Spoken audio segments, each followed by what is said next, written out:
안녕하세요. 칼리지 피직스 기초물리학 7장입니다. 자, 7장 회전운동과 중력에서는 어떤 내용을 다루냐면요. 회전운동을 기술하기 위한 각 속도, 각 가속도를 정의를 하고요. 그리고 이 중에 가장 간단한 운동 중에 하나인 이 각 가속도가 일정한 회전운동에 대해서 공부를 하게 됩니다.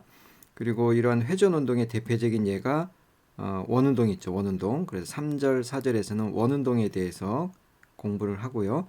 그리고 5절에서 이제 뉴턴의 만유인력 법칙이 나오는데 사실 요 만유인력 법칙은 회전운동하고 별개로 챕터를 구성하는 내용인데 여기서는 다 같이 묶어놨네요.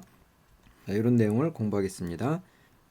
자, 그래서 먼저 7.1절에서는 각속도하고 각가속도를 정의를 할 건데요.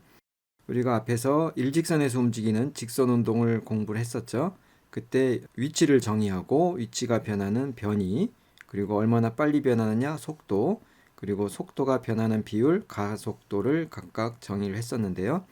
마찬가지로 이 고정된 축에 대한 회전 운동, 제자리에서 뺑뺑 돌기만 하는 회전 운동에 대해서는 이런 회전 운동을 기술하기 위해서 각도를 먼저 정의를 하고요. 그리고 각도에 대한 각 변이, 각 위치, 각 변이 델타 세타라고 기술을 할 겁니다. 표현을 할 겁니다.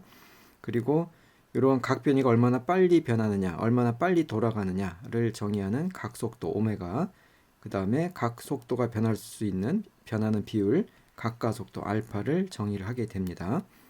자, 그래서 먼저 각도에 대해서 살펴볼 건데요.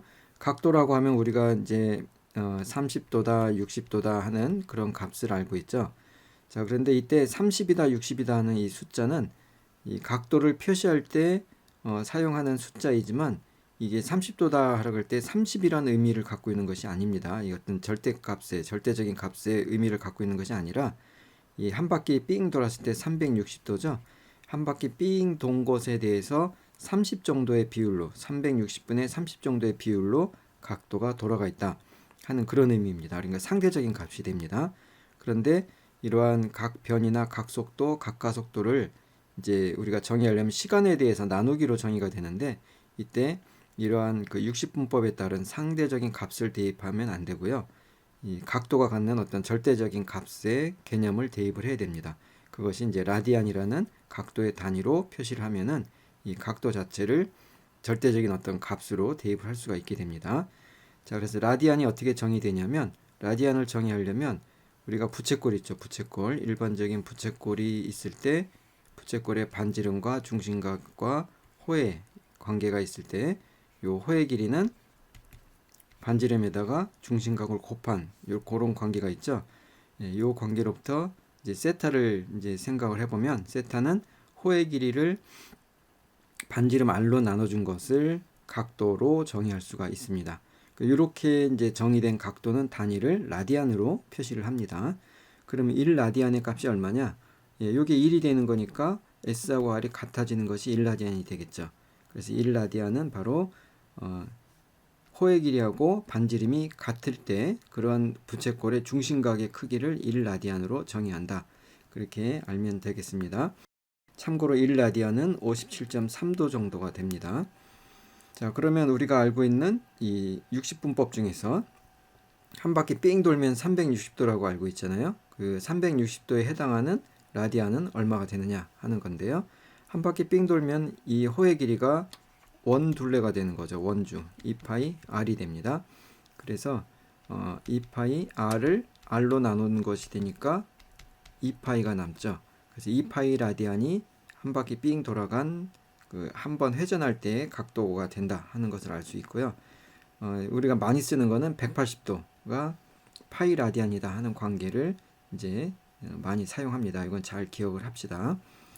그리고 이렇게 정의한 각도는 잘 보면은 차원이 없습니다. 그러니까 숫자일 뿐이다 하는 겁니다. 물리적인 성질이 없고 숫자라는 건데 그게 무슨 말이냐면 호의 길이도 이제 길이 차원이죠. 호의 길이. 그것을 반지름 역시 길이 차원이죠. 그래서 두 개의 길이 차원으로 나눠준 거기 때문에 차원이 없습니다. 무차원이 됩니다. 그러니까 숫자에 불과하다 하는 것이고요. 그런 숫자를 이 부채꼴에서 중심각 각도로서 우리가 표시했기 때문에 이름을 라디안이라는 이름을 붙여서 각도다라는 것을 표시해 주는 겁니다. 차원이 없다는 것을 기억을 합시다. 자, 그럼 이제 이런 회전 운동을 기술하기 위해서 각 위치하고 각 변이를 정의할 건데요. 우리가 1차원 운동에서 위치를 정할 때 기준점을 정하고 기준점으로부터의 거리를 위치로 정의했듯이 이 각 위치도 기준을 먼저 정해야 됩니다. 이때 기준점이 아니라 기준선을 먼저 정의하는데요. 그러니까 이제 좌표계에 원점이 있을 거고, 여기 이제 회전에 대해서는 이제 회전축이 됩니다. 고정된 회전축. 그리고 기준선을 보통 X축을 기준으로 잡는데, 이 기준선에 대해서 요 P점이, 그러니까 이제 축에서 P를 지나는 이런 직선 있죠. 이 직선이 기준선으로부터 세타만큼 돌아가 있다라고 했을 때, 이 각도를 표시해주는 세타, 각 위치로 정의를 합니다. 물론 요 각 위치는 요 P점만이 아니라 요 점에서 이렇게 돌아간 요런 점을 P'이라고 그러면 요 P점하고 P'의 각 위치가 똑같습니다. 그래서 각 위치만 가지고는 물체의 위치를 정확하게 나타낼 수는 없는데, 어쨌건 돌아가는 것만 따지면 같은 세타만큼 돌아간 거고요. 그러면 이제 요 점에서 P'처럼 움직이는 요런 운동은 거리도 변하고 각도도 변하기 때문에 많이 복잡하겠죠. 그래서 당분간 요거는 안 할 거고요. 이런 건 안 하고, 거리가 일정하고 이 축으로부터 거리가 일정하고 각도만 변하는 그런 경우에 대해서 이제 얘기를 할 겁니다. 자, 어쨌건 이렇게 각도로 각 위치 세타를 정하면 이것이 반시계로 돌아갔을 수도 있고 시계 방향으로 돌아갈 수도 있는 거죠.